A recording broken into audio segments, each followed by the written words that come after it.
I have gotten some really kind comments from quite a few of you lately, letting me know that my skin looks better than it ever has. Thank you. And you wanting to know which skincare products I am currently using. Some of you have even emailed me asking me, please tell me which skincare products are responsible for this difference in your skin. Now you're going to be quite disappointed when I tell you what has made the difference. While I am a skincare junkie, having lived out of a suitcase for the past 3 months, I haven't been that consistent with the products I have been using. I did, of course, bring some of my favorite products, ran out of some of them between states, and replaced them with something else, just to make it easy. So again, over the past 3 months, I haven't been that consistent with the products I have been using. But what has made the difference, again, you're going to be disappointed, is lighting. When I used to live in Paris, I filmed in a somewhat dark room. So I always sat in front of a ring light. Since we were only able to bring one suitcase, I didn't bring my ring light or any other lights. So what I have been trying to do when filming is to sit in front of a window. So currently I'm sitting in front of a big window. There is some natural daylight coming in. In fact, it's a bit cloudy, so I hope the lighting is okay. But lighting again can make such a huge difference. Whether somebody is sitting in front of a ring light, is using natural daylight, or I also get these kind comments quite frequently under videos in which I interview somebody. When I interview someone, I do that over Zoom. And the Zoom camera is very forgiving. First of all, I feel it adds a bit of volume to my face. I think it's just the camera angle. Secondly, it blurs out any imperfections, making me look about 10 years younger. So while I wish I could tell you that I have discovered some magic skincare product, it really has just been lighting that has made a difference in the appearance of my skin. However, in today's video, I am going to tell you which skincare products, or better ingredients, because I do switch products somewhat frequently, but which ingredients I do think have made a big difference in the appearance and health of my skin. Now, before I'm going to tell you which ingredients have made a huge difference, I want to say really briefly that while I'm quite happy with my skin, it is by no means perfect. I turned 55 this January, and I definitely have all the signs of aging. I have enlarged pores, broken capillaries, loss of elasticity, sagging, lines and wrinkles. So again, while I'm quite happy with my skin, it is not perfect. However, it is much healthier now at age 55 than it has ever been. And I definitely think that some of the ingredients I am going to share with you are partially to credit for that. However, something else we need to keep in mind is that what we put into our body is just as important, if not more important, than what we put onto our skin. Many of you know I was anorexic for a couple of decades, and starving my body of important nutrients definitely negatively affected the appearance and health of my skin. Once I started eating again, the appearance and health of my skin slowly improved.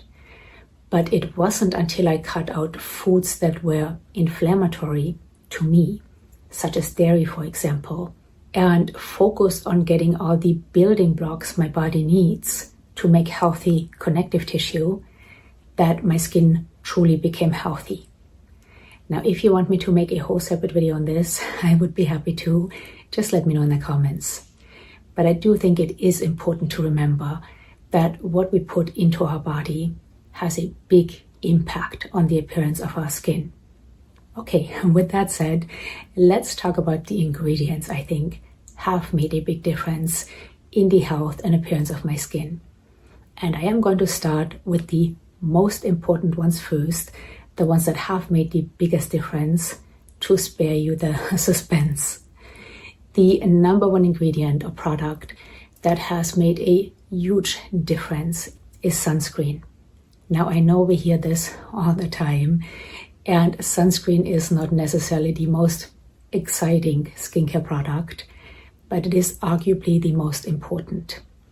If you do not use sunscreen, all your other skincare is a waste of time and money, in my opinion. I used to be a sun worshipper. I moved to Los Angeles from Germany at age 22, and I made up for all the sun I didn't get in the first 22 years of my life. So even in my mid-20s, my skin was very unhealthy, much too tan and leathered looking. In my mid-30s, I developed very bad rosacea, and I realized that the sun made my rosacea worse. And just because of that, for no other reason, I started using sunscreen on my face. However, since my rosacea was only on my face, I neglected to use sunscreen on my neck, chest, and the rest of my body, which is one of the reasons there is quite a difference between my face, my neck, and the rest of my body. I finally started applying sunscreen to my neck on a regular basis in my early 50s. And while my neck still looks somewhat weathered, I do feel that not only have I been able to ward off further sun damage, but I have actually been able to reverse some of that sun damage. Now, I know there is a bit of a debate about which is better, physical or mineral SPF or chemical SPF. In my humble opinion, if you find an SPF you like to wear and are willing to wear, then that is good enough, no matter which filters are being used, as long as the SPF you chose uses broad spectrum protection filters. Personally, I use both. I use some mineral SPFs, and lately I have been using this one quite a bit by Naked Sundays. This uses zinc oxide and it is an SPF of 50 plus. But I also use quite a few Korean SPFs which contain chemical filters. Now, they do contain chemical filters we do not use in the United States. Those are fairly new filters that aren't approved by the FDA. But I use both, and I have made many videos on SPFs. If you're curious, I will link them all down below. The second ingredient, which has made a huge difference in the health as well as appearance of my skin, is tretinoin. Tretinoin is also known as retin A, and it is a form of vitamin A, retinoic acid, which has long been known as the gold standard in anti-aging. Many studies have demonstrated the effectiveness of retinoic acid, not only when it comes to increasing cell turnover, helping with collagen and elastin production, slowing down collagen degradation, but also when it comes to treating certain skin cancers. I started using retinoic acid about 5 years ago when we lived in Italy, and I wish I would have used it much sooner. But in Italy, you can get retinoic acid over the counter for about 15 euros. Back then, before I started using retinoic acid, I had, from having been a sun worshipper, quite a bit of actinic keratosis showing up, especially on my forehead. Actinic keratosis is an abnormal growth of cells caused by long-term damage from the sun. They are not cancerous, but a small fraction will turn into skin cancer. So it is important to take care of actinic keratosis. So back then I would go to the dermatologist, he would freeze some spots off and they would come back in a different area. So I started using retinoic acid, not because of my actinic keratosis, but because I wanted to use it for anti-aging. However, even though I started using the retinoic acid very, very slowly, and if you are curious about how I started, I did actually make a video on that. I will link it down below. So even though I started very, very slowly with the retinoic acid, within about 3 months, all my actinic keratosis disappeared and has not returned. Not only that, but looking at this picture, which was taken about 6 years ago, so I was 49 years old, I definitely think that my skin looks healthier now than it did back then. And while of course I still have lines and wrinkles, again, I do feel that 6 years ago they were more pronounced than they are now. So retinoic acid has made a huge difference as far as the appearance, but also the health of my skin. Now, one big problem I have with retinoic acid is that I cannot use it more frequently than once a week on my neck, which is another reason there is quite a difference between my face and my neck. If I use retinoic acid on my neck more frequently than once a week, my neck gets very, very irritated. I can use other forms of vitamin A, such as retinol or retinaldehyde on my neck, but still not every day. Now, retinol and retinaldehyde are forms of vitamin A which are converted in the skin into retinoic acid. So they are not as potent, but they are also less irritating. So I can use them a few times a week on top of once a week retinoic acid, but still not daily, unfortunately. Currently, for my retinoic acid, I am using the Altrino 0.05% tretinoin. This is a beautiful formulation. It is almost a serum-like consistency. It contains some hyaluronic acid and it spreads really nicely and sinks in beautifully. So this I have been using probably for about 1.5 years now.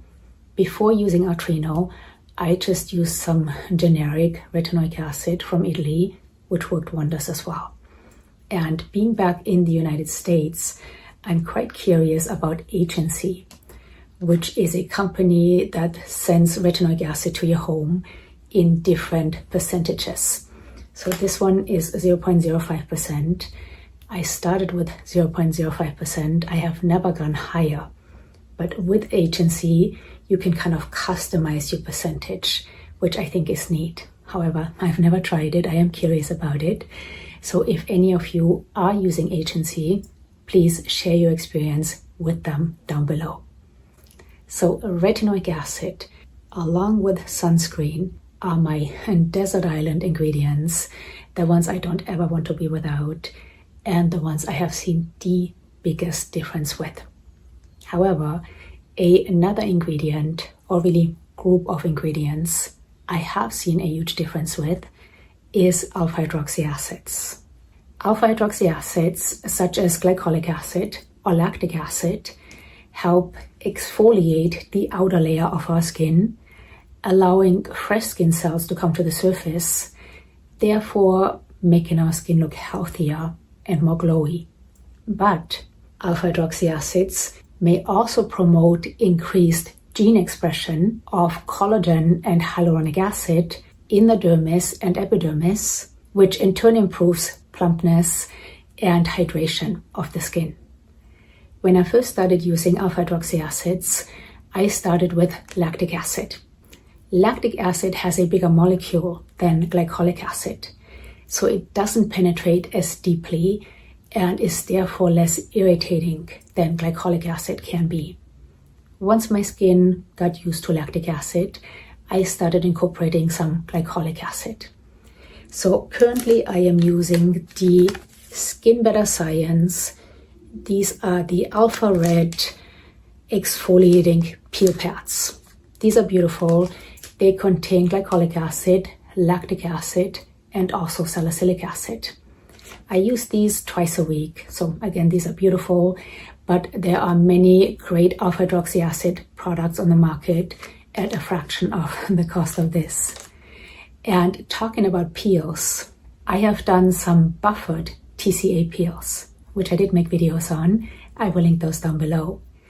I have never done regular TCA peels. They really scare me. But from both, these buffered TCA peels, as well as alpha hydroxy acids, I can definitely see a difference as far as skin texture and also breakouts and blackheads. And talking about peels, I am going to try a new peel in a couple of days, which I will of course film, so stay tuned for that.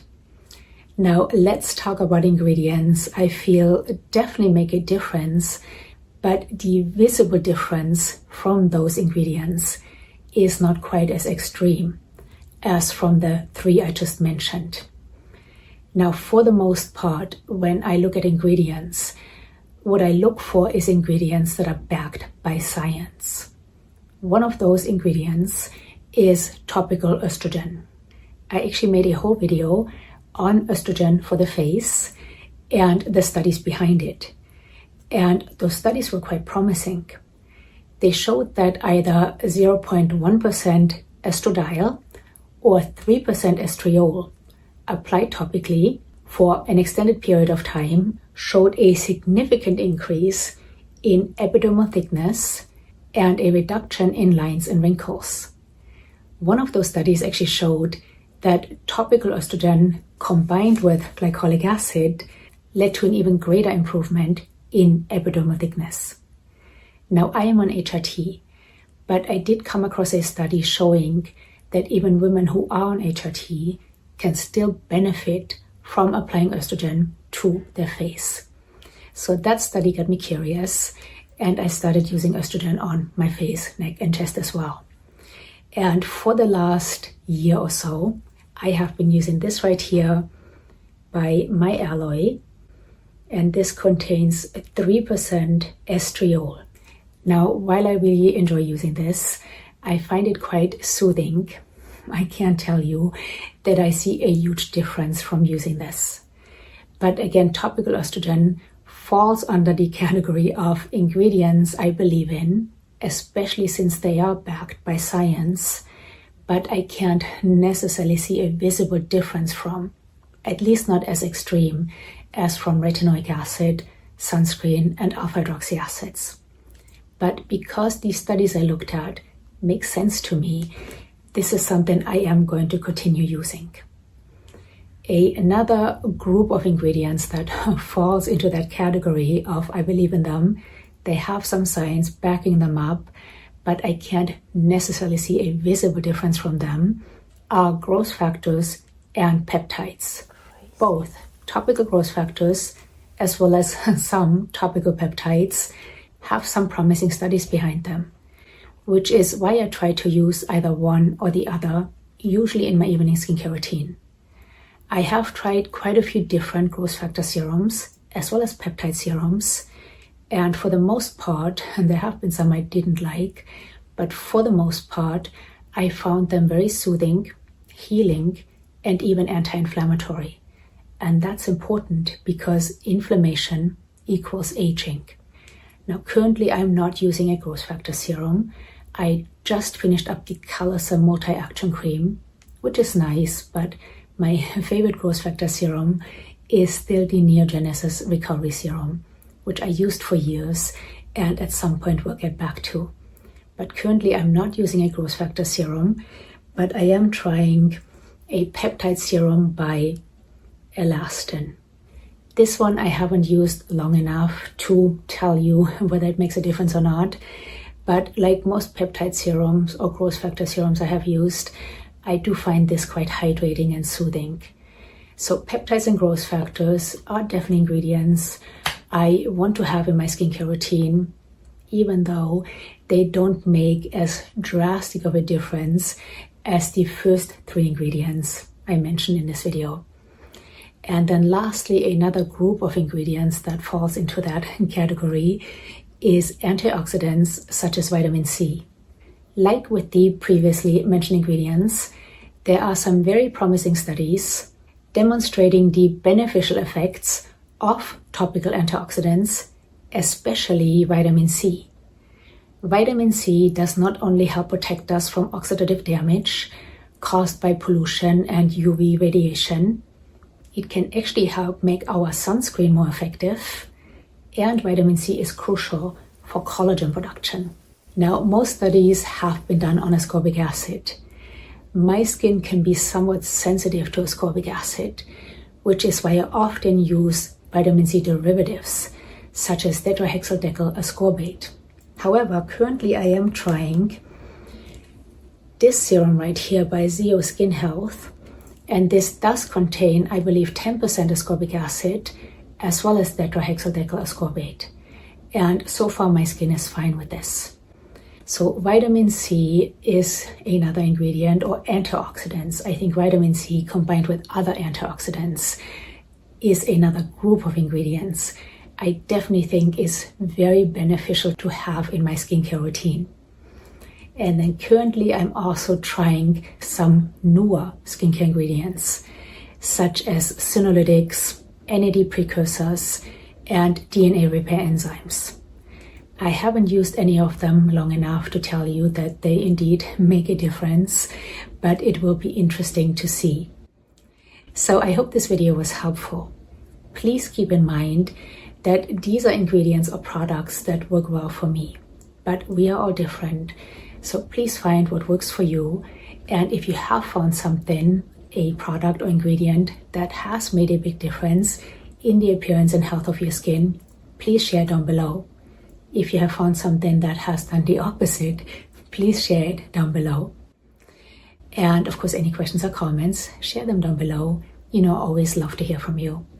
And please remember that what we see on social media, we shouldn't compare ourselves with. We never know what sort of lighting are people using. In fact, right now it is pouring down rain, so I'm sure my skin looks different now because the lighting has changed, or what sort of filters people are using. So we shouldn't compare ourselves with what we see on social media or in pictures. Thank you so much for being here. Until next time, bye.